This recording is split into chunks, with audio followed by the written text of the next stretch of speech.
All right. Super excited to have this conversation because the Community Foundation is such a powerhouse in this community. And there's so many people that don't know who you are and what you do. So let's start there. You've been serving the community since 1952. Who is the Community Foundation? So true.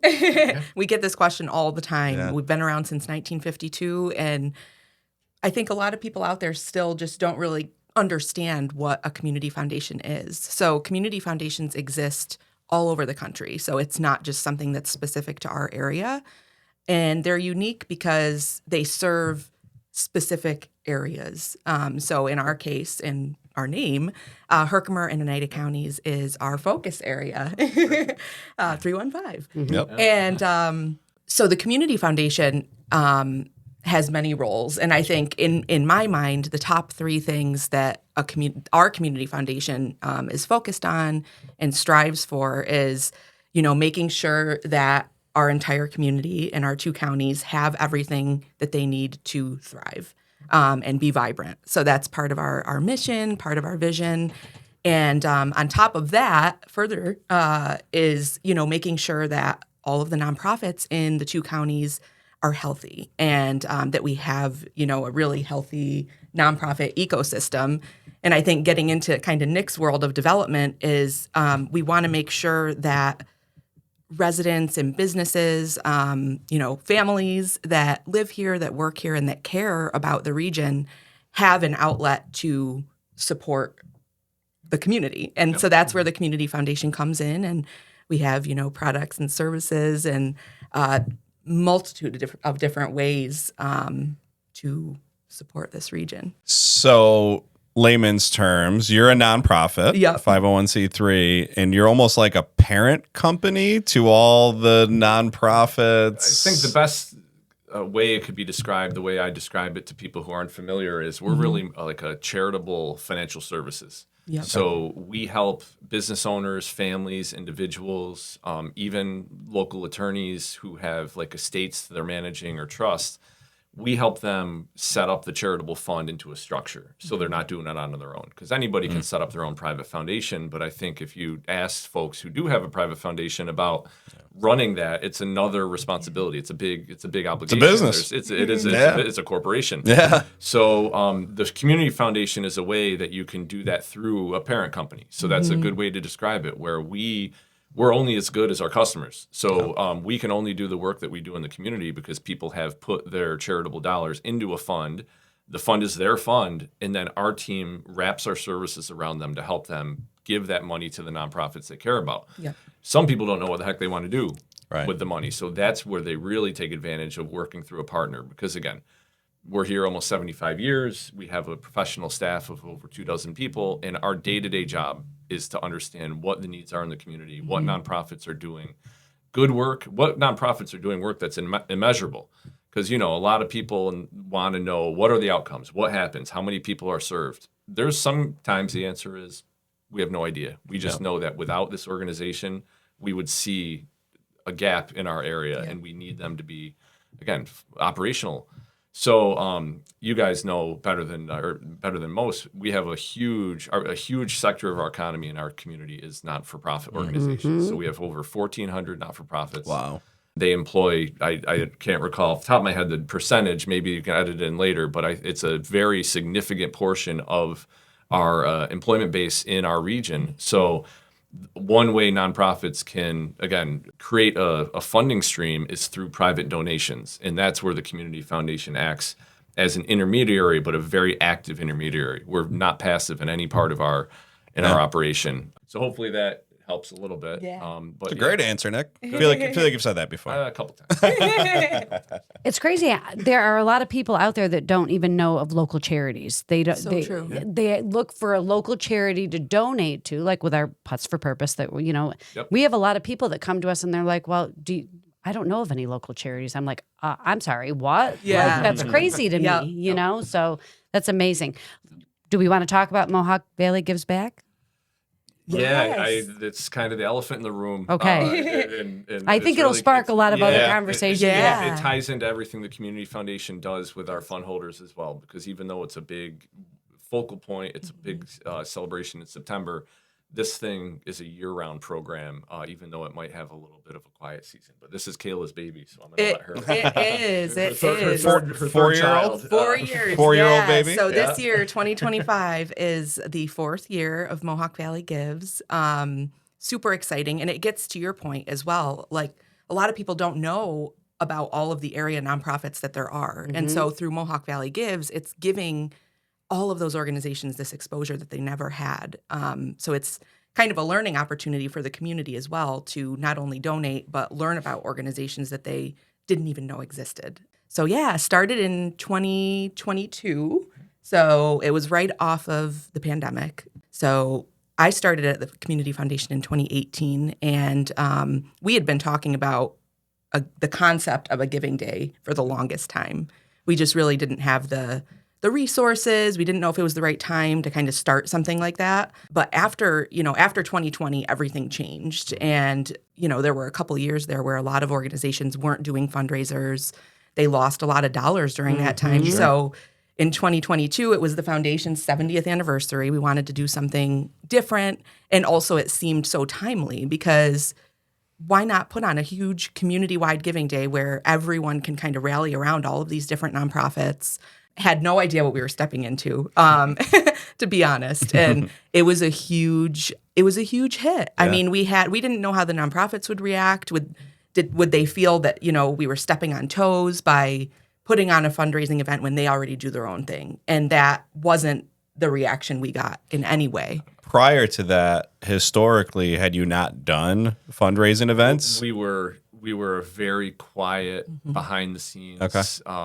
Just helping out our customers, looking for the philanthropists. Our team would do our research like we still do to this day and find out. We would call and do site visits of all the nonprofits and say, what are you doing? What programs do you have? What funding needs? And we would take those back to our fund holders, into our board, and we would make some funding decisions. And so again, we're still doing similar work today, but we've never had this type of forward-facing, visible platform where we're really the driving force. And again, with our partners, the Up Mobility Foundation and all of the sponsors that are able to underwrite the cost of MV Gives to make it free, which is, again, one of the huge selling points for the nonprofits and I think for the donor community is that when you put on a golf tournament, there's a huge cost of putting on that tournament, and you're netting hopefully some dollars, but it's not a all for profit. A $0 cost per dollar God, raise. no. Yeah. Mohawk Valley Gives is truly a $0 cost per dollar raise program, which is huge because that means 100% of those dollars go right to the nonprofits. It's deposited in real time into their bank accounts. So donors who are suspicious, maybe is a word I could use, that Sure. When you give to charities, you're always like, well, they have all this big overhead and all these costs. We wanted to work, and Kayla and her team really made very conscious decisions and efforts to take away all those objections. So again, this platform is one size fits all, whether you're a small animal organization or a huge hospital system or university. Any of those groups can participate in MV Gives and still find an outcome, find an audience.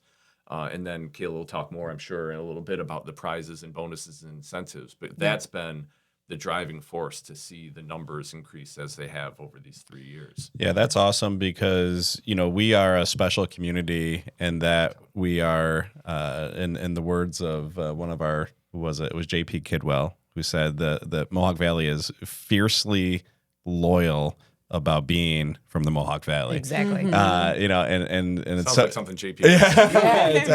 it's so that's right. He's running for the board now. I think he won the board. Oh, he already won. Yeah, I can tell how.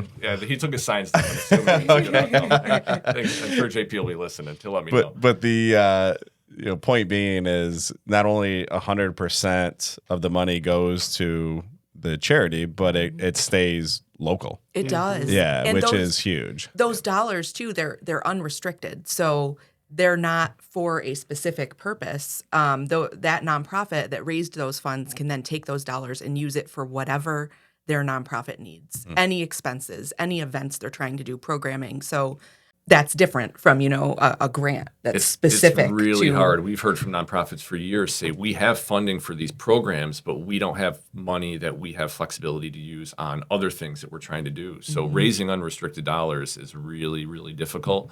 So if, again, this was one of the conscious strategies that Mohawk Valley Gives has brought forward, that nonprofits are just asking, give to us.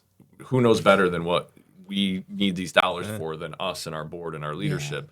And we've seen the donors respond to that. And I think that with now a few years under our belt, the reporting back to donors, because that's a huge missing part. And that's something that we stress as part of MV Gives. When's the last time you guys made a contribution and you never heard anything back from a nonprofit? Like every And time. it's frustrating. All the time. And I have two camps of thought there. One is they're just so focused on their mission that they're just their heads down, running through the wall, getting things done, and they just didn't have the time. I give them the benefit of the doubt, and I say that's usually the way I can kind of Justify put it. that in Yeah, my yeah. head. But the other side is a small amount of effort to just thank somebody. Maybe 3-6 weeks after you made the gift, you probably forgot about it. Imagine if you got a postcard or a call, a handwritten note saying, hey, you know what? I'm thinking of you guys. You guys thought of us. I appreciate it. On a super small scale, Nick, just to bring your point to light, if I donate to a little league organization or the CVA Drama Club is really good at this. After the season, after the event, I will get that postcard of like, here's all the kids in the play, had a blast, couldn't have been possible without you. Here's the picture of the team wearing, your jersey that, and it does. When that solicitation comes the next year, you're like, I'm your guy. Exactly. They're already buttering you up. That's stewardship. And again, whether you're a nonprofit stewarding donors for retention, because again, it's easier to retain a customer than get a new customer. So once somebody goes out of their way to make a gift, to do that action, that should be a lifelong relationship. I'm sure, again, there's a lot of themes that are similar in your line of your professional lives. So we want to give the nonprofits kind of a toolkit, and that's part of the platform to, again, report back, thank donors, acknowledge the donations, all the things that, whether, again, you're the major hospital system with a fully staffed development office or a fully volunteered Rotary Club who's just trying to build the community garden, it's the same principles. It's the same actions. And they work. We see it behind the scenes. The numbers don't lie. I think I'll just add one more thing to go what ahead. Nick said. So it's really, Mohawk Valley Gives has leveled the playing field, in my opinion, because, we've got this year almost 390 nonprofits signed on to participate, and they range from, extra small organizations who are all volunteer run. They might even have one volunteer in some cases. And then large organizations who have, staffs of, in some cases, over 100 people. And just being able to see what those different organizations are doing. We've seen smaller nonprofits who are like, we tried this last year and, I think we're going to tweak it for this year and try this. It's just very inspiring to see nonprofits of all different kind of walks of life doing their thing. So let's go there. That was my question around logistics. Kind of two questions here. As I write down 390 nonprofits, why would a nonprofit not want to be a part of it? We ask that all the time. You're wondering the same thing? Okay. We're biased. We're looking through the rose-colored glasses. We don't know the answer to that. Okay, fair enough. Maybe ask them. So, all right. So the bigger question is, if I'm a donor, do I get to select who the recipient is? You absolutely can. So the website is givemv.org, and a donor can actually go on there, browse all of the different nonprofits. They are grouped by category. So if you're interested in the arts or, sports and recreation, they're all broken out, the nonprofits. And there's a shopping cart feature. So you can give to multiple organizations at all varying levels in just one transaction. So that's awesome. Makes it really simple on the donor end. And then, you get your email, tax receipt. It's all bundled up nice. Is there any sort of guarantee if I'm one of the 390 and no one picks me, like I'm the kid that didn't get picked in I think we knock on wood, we got a good good track record. Every single organization so far that's ever participated since day one has gotten a gift on that day. That's so awesome. Their time investment has seen a return on investment. Yeah. Because my guess is you probably get some donors who are like, hey, whoever needs it most. True. They might look at the leaderboard and see down below who hasn't raised as much. Yeah. And the other important piece is, you get out what you put in. Yep. So the nonprofits who are really out there kind of pounding the pavement and talking about it are, getting the most out of it. And I think year over year, organizations are kind of latching on to that. Oh, if I do this small thing, I might raise a little bit more next year. So the platform itself has great functionality for like embedded videos and testimonials, and they can really build their case. obviously social media is essential now for any sort of outreach campaign. We've seen nonprofits get very creative with how they started to weave in MV Gives, even starting now all the way through September, mentioning MV Gives because they know in September, Mohawk Valley Gives is a way for them to, one, raise that unrestricted dollars directly from their donors, but two, the fun part of MV Gives and the leverage, the reason why somebody would wake up on September 19th and say, you know what, I think it's a giving day. Nobody's just going to say, I'm going to give some money away today. Maybe they will. Actually, they should. I would do that every day. Well, because some people say, like, I gotta be better about doing that. I've got to, and this gives them. This gives a reason, and you know why? Because we have Put that some day, urgency. our team from probably even after last year's program ended, but really starting in January or February this year, we've worked with our internal fund holders, some of those big relationships that we have, and then with our corporate community to build up pools of matching dollars. So that's huge. trick to make MV Gives work because the leverage. So there's fun. It's a fun day. It's meant to be fun. Yeah. It's not a day. I mean, I hope again to be proven wrong, but it's not a day you're going to have a $5 million gift all of a sudden fall in your lap. That's a whole different strategy. Yeah. This is really for people to say, you know what, I can give $50 to 5 organizations, and then if that $50 gets matched because the organizations I'm supporting have a bonus through the community foundation, my $50 turns into $100. Right. My $250 turns into $500. And that's real. That's the gamification. Somebody described MV Gives as gamification of charitable giving. Yeah. I love that. I think that's a great way to energize younger people and people who really maybe don't have a lot of money, right? But every gift, I mean, again, I know it sounds like something you should say, but like truly, and if you ask any nonprofit leader, the major donors all started at $10, $15, $20 gift. Oh. Nobody's first check is ever that huge check. It's a lifelong relationship that builds. So every $25 donor is an acquisition that is invaluable to the success of your organization going forward. Well, here's, I'm sure you guys are brilliant and you've got a team of dozens, so you've probably figured this out. But here, as a small business owner, I'm thinking this could be a fun office building, office culture kind of thing where, maybe we used to do like a bowling tournament where we would, or not a tournament, but just a bowling event. Yeah. And we would ask everyone to bring X number of dollars and, we paid for the bowling and whatever was extra. And so like as a team, maybe you can set this up as something where, the team gets together, does something for a good cause, and then the company writes that matching check and then it all goes to you on the 19th. Yeah, one of our longtime fund holders, and I've known the owner of this business for years, and I don't think he wants it to be external because it's not about him. It's something this year for MV Gives. He said from earlier this spring up until September 19th, any payroll deduction that his staff gives to the charitable fund that they set up for the company, he's going to match dollar for dollar and then let the staff give it away on MV Gives Day.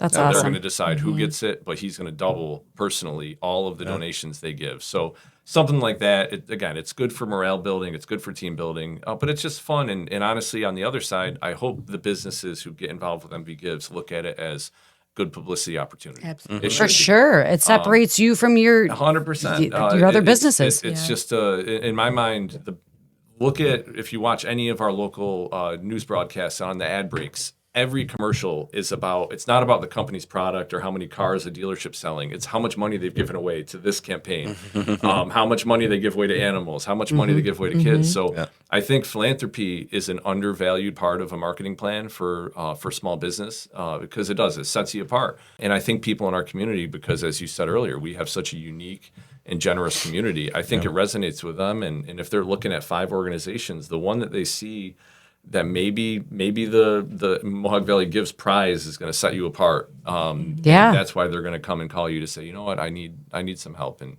that's what I'm hoping. That's the story I'm trying to tell. Maybe prove me right or wrong. So over $8 million raised in 3 years. That's a crazy number. That's a crazy number in 3 years.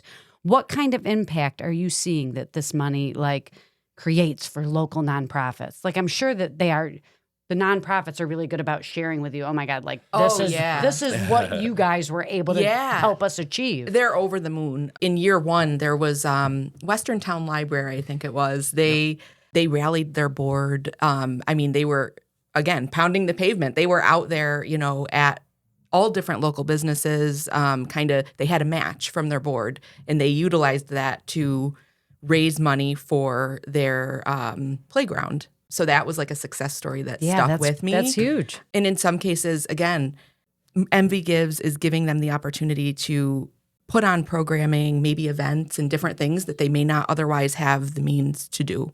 So it's kind of making dreams come true, I think, in some ways for nonprofits. And one thing we haven't mentioned that is so important is Mohawk Valley Gives is giving these nonprofits, training and practice in fundraising. So last year in August, we put on an event called Mohawk Valley Gives University for all of the 300 plus organizations that were participating. And it was, teaching them about marketing, about matches, about how to talk to your donors, stewardship after the fact. So they're learning through this process. We're learning with them as well, but it's so much more than just the dollars. I think that it's the education, the on how to education build that's coming out of this, a good nonprofit that they can use year round. It's not just in September on the giving it's day. the old, teach the fish instead of give the fish analogy. Exactly. But I want to take the opportunity to emphasize that $8 million, and that's real money. That's moving around the community. Yeah. That's not pledged dollars that are uncollectible. Like those are transactions, but even more impressive, we're up to almost 20,000 donors. Yep. Which I think, again, if you do the math, you're not seeing a $3 or $4 million gift that's completely skewing those numbers. I mean, those are all very modestly sized donations that have accumulated because, again, it's kind of everybody pulling together. So full transparency. That's what you're going to get from me, right? You talk about those $3-4 million donations, but way back years ago when I thought community foundation, that's what I thought it was. I thought it was your, I'll throw out some names that like the FX Mats, the Carbones, the big businesses, people that are worth, millions of dollars that they, at the end, they go, hey, where do we put our money? We give it to the community foundation. That might be totally wrong. I'm sure there's still high, wealth people who do that. But the point is, this levels the playing field. Like this day is your average person. Right, who wants to make an impact can step up and say, hey, and then at the end be like, hey, together we did this, couple million, $2-3 million with these little pledges. And 20,000, by the way, how many people live in Oneida County? Yeah, like we got 240,000. Yeah, so 10%. It's a wild number that you have that many donors. Yeah, our organization certainly has evolved over time, and we still have really deep relationships with some of the very notable families who have kind of given back to the area generationally. And what we've made, again, strategized around and made efforts, and we're continuing. This is, again, one of those learning experiences where we really need to engage the next generation of givers, and not just age-wise, just people who haven't worked with the community foundation. We want to learn why. Maybe it is that connotation that you have to be like have a high wealth in your net worth, and you have to be a member of all the private clubs to even think of having a fund, and that's completely not true. Right. Our team, our board, and our team has launched funds now where you can actually set up your own family charitable fund with $0. So you can set it up just like people set up like with the college savings account for their kids, a Roth IRA, your retirement accounts. We want people to start putting a charitable fund into that kind of list of financial planning tools because if you're a busy person, or if you're not even busy and you're just lazy like me, you can use us to be kind of your back office. You can still get the outcomes you're trying to accomplish. You can give to your kid's school, your alma mater, the zoo, the library. But instead of you writing a bunch of checks and chasing down a bunch of receipts, why not use the community foundation as your platform? It's all on your phone now. Everything is digitalized, so it's very easy and accessible, and you don't need that $50,000 to set an endowment. Maybe that's what it was the first few decades of the community foundation, but now because of the generosity of people who have gotten us to this point, now we're able to offer all of those services to the community at large. And again, Mohawk Valley Gives, I'm not telling any secrets, is a great acquisition tool for us too, because it's making people see our brand and get curious and ask those questions. And we've yielded some wonderful new relationships just in the past 3 years with MV Gives, and I think that's going to continue. No, it's brilliant because how many high wealth people are there right now in our area, but the future high wealth people, right? And you're, so you're casting a wider net. I want to kind of nerd out a little bit on what you just talked about there, Nick. So this is something we've talked about now that we're steamrolling towards 50. But it's like We all are. that second half and legacy. Legacy is a and huge conversation. the kids obviously are in college now, and that's sucking up a lot of money. But after that, it's like, what do we do with our money, right? Like we both grew up very poor. We came from nothing. We're building something, and we want to leave our kids okay, but we also want to do some other stuff. Yeah. So that's all to say, a 501c3 is a beast, right? I mean, you need an attorney, you need an accountant, you've got to file all the paperwork. It's a lot. So if us, right, the Greats family wants to start something that becomes an endowment, right? Something that 100 years from now is still going. Yep. How do I go about that? Like, do we pick like specific, like this is? Yeah, you're talking our language now. This is honestly, we These are like the this. conversations. This is what he does you every have. day. This right? is every day. This is exciting because the nice thing with how the charitable funds work is you don't have to define anything unless you want to. So some people walk in knowing exactly what they want to do. They know they love animals more than anything, and they only want to give their hard-earned money to animals. Great. We can build that right into that fund contract and say these dollars will never be used for anything except animals. Most donors, on the other hand, is probably similar to what you would look at would be, don't handcuff yourself to something because you may want to change your mind in the future. So we have the kind of phrase, the catch-all is general charitable purposes. So basically any charitable cause, locally, nationally, you can make a contribution from the Greats Family Fund. It would be the two ways to look at it is there's money in and money out. And this is how we always simplify it. And I describe it to my mom, who doesn't know what I do for a job still to this day. But the money in is really important because, like I said, as you're building this amazing kind of infrastructure that you guys have going, you're going to maybe in some years have some tax consequences that you can plan around. So the beauty and what people should be thinking about when it comes to setting up a charitable fund, and this is, again, where I geek out, I like this stuff, is maximizing your taxes. I think that people kind of shy away from talking about their benefits when it comes to giving money away. But if you look at any mega donor, the reason they're giving money away starts with the tax situation and then maybe ends with the cause and the outcome. Right. And hopefully a combination of both. Sure. But families, again, regardless of income, the one way, if you are a non-itemizer, that you can get yourself up over that itemization limit that's currently in place is giving to charity, because you can write off dollar for dollar everything you give to charity. So if you have a year where you want to make sure you can, again, itemize your taxes, put $5,000 or $10,000 into your donor advised fund and then use that over the next 10 years. So don't come out of pocket again for 9 more years, but in year one, you'll have gotten the full bang for your buck. You'll be able to write it all off. Maybe you've given some appreciated asset that you were going to pay capital gains tax on. There's so many creative ways to do your funding, to get your money into your fund over time. And then the good part, the exciting part is then spending the money.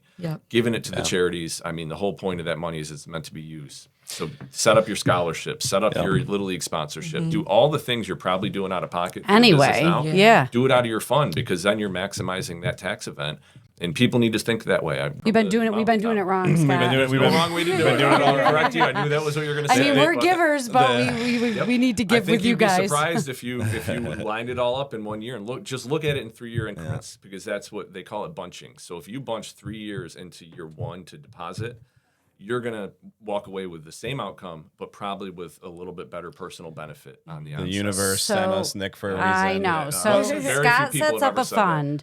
Like hypothetically, Scott sets up a fund, and then it's so funny because daily we have people that walk in the office for multiple times for great causes. So instead of Scott writing them the check, they get a hold of you. Text Nick or Kayla, text our team, and then go that comes out of the fund, and we send the check from the Greats Family Fund. And then it's fulfilled. We do all your so receipting. Easy. We've just had an aha moment here. People go, how do you monetize the podcast? And we're like, we don't. We do it because we're passionate about it. But Nick probably just saved us like 6 figures. Well, use it as honorariums for people who come on the podcast. Give $50 to their favorite charity in their honor. Do it for staff for birthdays. Like we have a lot of business owners, and we're not talking about the mega businesses. We're talking about very modest, hardworking small business owners who use it as kind of an employee incentive tool. And when they say, you know what, don't give me anything for my birthday, but make a gift to my family fund. That's huge. Because donations can go to any and all sources, and then you can use it. The other thing too, and I'll give sort of a personal plug, being in the insurance space, but leveraging life insurance. You got it. This is something where obviously we have 3 kids, we have a lot of debt, and we have a lot of life insurance, and the hope is that the kids turn out okay, we end up debt free, we live long, healthy lives, and then who gets the money? Like, we still want to leave it to the kids, but if you have this fund set up, I mean, you could presumably leave hundreds or even millions of dollars through tax-free life insurance through your fund that becomes a legacy. And there's tax incentives if you assign a life insurance policy to a charitable fund. It's not going to yield anything right away as far as hopefully that life insurance isn't going anywhere anytime soon. But when you irrevocably gift that to your fund, you're going to get a benefit up front too, based on your age and the face value of that policy. So there's it's a whole industry. Charitable giving, I think we start with a very small, I'm going to give a check to my library, and then all of a sudden it turns into signing life insurance. All of a sudden, we did get pretty deep there. This is a great conversation because it applies to so many people. A lot of people every just person, don't know. every They don't person, know. whether it's that small little check or whatever you're giving to business owners that probably didn't even realize this is something that they should be doing, and it makes much sense. At least look at it. That's all we say. Just hear us out, and we're not salespeople. We're here when you need us. For every person, it could be different. Last thing on the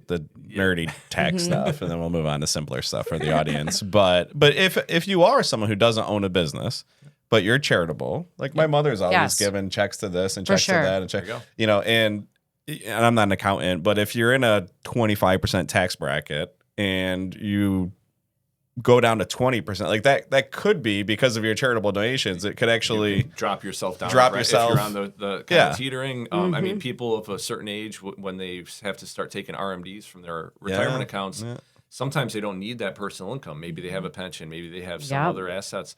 The one way they don't have to take an RMD is to direct it to a charity, and it turns into a qualified charitable distribution, and it solves a lot of, again, it's not a bad problem to have to take income, but if you have to pay taxes on it, you really don't need it, and you're charitable anyway, use your retirement account, and we will help you with that as well. I said we were going to simplify it. Nick went to RMDs, right? So now I we're have no idea. required minimum distribution for those. This is everybody. Kayla and I just keep looking at each other like that. This all sounds really good. For those over 70 and a half. We got the guys on my side. This is why I brought him, because I wouldn't have been able to answer that question. I'm not getting invited back. All right, let's take it down to a simple form. So, it is September 9th. This is ignorant on my part. September 19th. Is that a national day, or is that a you day? It's an R day. It is. Okay. Yep, why September? I'm guessing that was strategic. Well, kind of, sort of. Think about the cycle of the year. We fortunately had a vendor who helped us kind of do some research when we were planning this Giving Day, because they facilitate Giving Days for a lot of clients. So they saw, usually you don't want a Giving Day too close to the holidays because, money's going one direction. And plus, that's usually the annual appeal season anyway, Thanksgiving to the end of the year. Summertime, you can't get anybody's attention, and that's for good reasons. Everybody should be enjoying this while they can. Graduation season, you can kind of keep working your way back. So September was a kind of a period where it's back to school. So everybody's going back to school early September. Everybody's like, back to business, back to normal, get up into a routine. And there aren't a lot of events going on because it's summer season. It's pre-gala season in the winter, so it's really that kind of gap. So it seemed to be a quieter part of the year. And the biggest, most important thing is it's a time when nonprofits were not raising money before. It was a really slow period for organizations to do any sort of fundraising, and that's when actually the expenses start mounting because they're usually getting into the end of their fiscal or calendar year. So it turned into... That was a little nudge that, do it in March or do it in September, I think. Yeah, we had 2 options. And we just thought, I don't know, maybe just because it made our lives easier and it gave us more time. Then we picked September, and again, maybe March would have worked better. Who knows? But I don't know. We're pretty happy with the outcomes. Yeah, it's been great. September 20th was actually the date for the first 3 years. We had a good run of it was becoming that day, but now this year, September 20th is on a Saturday. So we've shifted to the 19th and the third Friday going forward. Perfect. Yeah. Strategic around payday too. Yeah, right? on End Friday. of the week. Exactly. I mean, we maybe have a happy hour concept of Yeah. this after the workday on a Friday. That Yeah, let's might not talk be a bad about. thing. Well, let's not talk about happy. Well, we can, but incentives and prizes. You alluded to it, but we never got to it. So. Yeah. So all throughout the day and even before and after the giving day, we have a pool of prizes. So those prizes are funded through local businesses, sponsors, some community foundation fund holders, the community foundation itself. And those prizes, there's a whole slew of them, and they have all different criteria that nonprofits can win, essentially. So these are cash prizes. They're not like physical, like gift cards or anything like that. So cash prizes that ultimately add to their total on the giving day. So a lot of them are random. Some of them are place-based. So we've got a team behind the scenes on the giving day working, they've got their prize wheel up and they're just putting all of the nonprofits' names into that prize category who are eligible. And then we're making announcements all throughout the day on Facebook Live. It's just really fun. It adds that, excitement. You want to give an example of one of the time The challenges? time challenges, yeah. So, I mean, we've got ones that are, I think we called it like a, lunch break power hour. And so, like, any nonprofit that received a donation between, like, the noon and 1 o'clock hour of the day were all entered into a, random drawing to win $250. Yep. So, really cool. And there's a whole page on the givemv.org site that lists out those prizes and with the sponsor logo right next to it. So it's nice. Good visibility. Yeah. And we have some sponsors that have, instead of dollar for dollar, because sometimes one big donor can swoop in and say, there goes the $1,000 match. Right. The intention is really more to draw some participation. So we have some donors who have said, you know what, any organization that gets 10 new donors, we're going to give $1,000. So 10 $5 donors could get them $1,000 bonus. And that's how the game is played. And that's really kind of boosted those numbers for us. Mm-hmm. So let's say that there are people that are listening right now that are like, why am I not part of these 390, non-for-profits? How do they go about getting into this event? So registration just closed in okay. May. All right. May. Yep, we wrapped up. How do they get in next year? Yeah, well, that's For what I next year? Yeah. For next year, registration typically takes place in the May timeframe, usually the month of May. And it's simple. You just go to givemv.org. You fill out a registration survey. If an org has participated in the past, they can literally just copy over their profile from the previous year.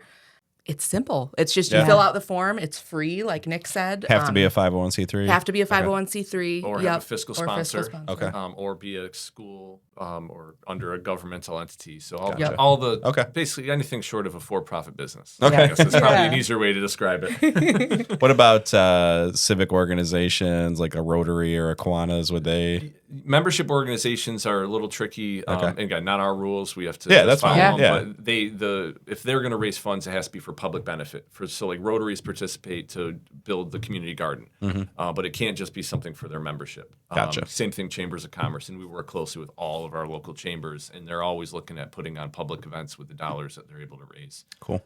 But good question. That's definitely something to keep in mind. Mm-hmm.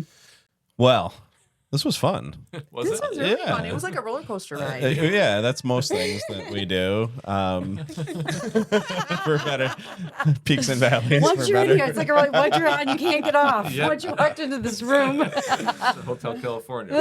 But no, all kidding aside, what you're doing is amazing, and I'm glad that we're able to debunk some of the misconceptions or misunderstandings around what the community foundation is, self-included, and just how the average person, I hate to use that, but I mean, it's true, right? Yeah. Like most of us listening consider ourselves as average people, Yep. and how we can make a difference, because this is a very giving community, as you know, Yep. and they're able to leverage that. And if we can create win-wins, right, where the donor and the recipient win, I mean, what is better than that? Yeah, Yep. exactly. We end all these with some rapid fire questions. Ooh, fun. Let's see how we did. Okay. Most inspiring moment from a past Mohawk Valley Gives. First year, we had a young lady who, we're talking 8 or 9 year old young local girl who made her own dog treats, sold them at a farmer's market, and took that money in to donate to one of the animal shelters that participate in MV Gives. That's awesome. And that one stuck with me. That was year one. It's like, okay, Tell that story live. Tell that story live and ask for matching donations. That's who says no to that? Guilt people into it at the very least. Yep. But that one's mine so far. Mine is very similar to yours, Nick. And I actually think this gets back to the Western Town Library. I don't know how I missed this piece, but I remember them telling me that they had a little boy come in with, I think, like $1 and change.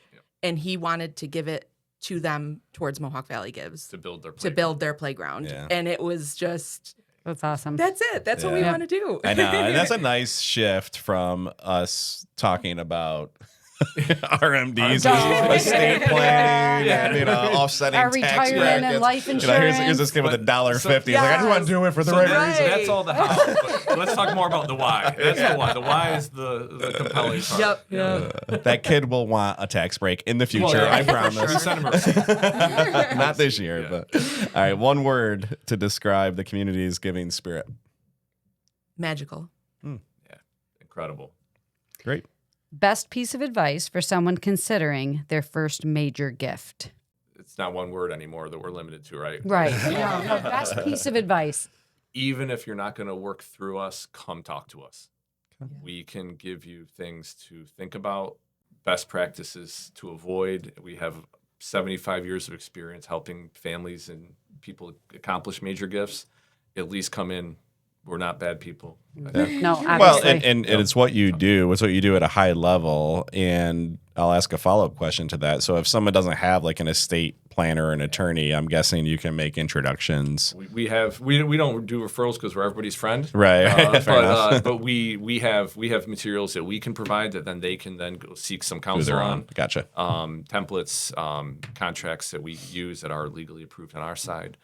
But it's I mean, you never walk in and just buy a card sight unseen. Yep. I mean, come in and talk. Yep. We can at least give you some warning about questions to ask that you probably haven't asked yet.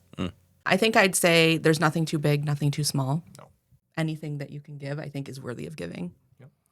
What's the goal for September 19th, 2025? Oh, I knew this was going to come up. I'm not going on the record for this. We've tossed Nick out a talked couple the whole numbers. time. Now he doesn't want to talk. I know. Where I tap out. We've talked about a couple numbers. I think our goal here is we'd love to beat 7 million this year. So last year, 5.2 million was raised. Awesome. Just last year. So we're looking at 7. I would be happy if we just get over that 5 mark again because that was incredible. You just manifested. We're manifesting 7. Yeah, putting it out there. 600,000 to 2.5 million to 5.2 million. That's amazing. That's the trajectory. So, again, yeah, all signs it's all point up to up. the community, though. All right, finish this sentence. Philanthropy is something that everyone should do. It's whether you know it or not, it is a part of your life living in our area. Yeah. You two are both clearly passionate about this. What's your personal why to do this work? Because I'm sure there's a lot of things you both can do. Why do you do this?